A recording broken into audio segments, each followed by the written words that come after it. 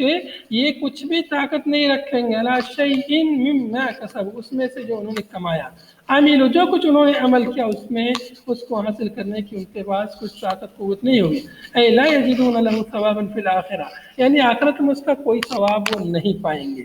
آخرت میں انہیں کوئی اجر و ثواب اس کا نہیں ملے گا۔ کما لا یوجد علی صفوان شیء من التراب، جیسا کہ صفوان پر مٹی میں سے کچھ بھی باقی نہیں رہتا ہے، الذی کان علیہ جو مٹی اس کے اوپر تھی، لإذهاب المطر له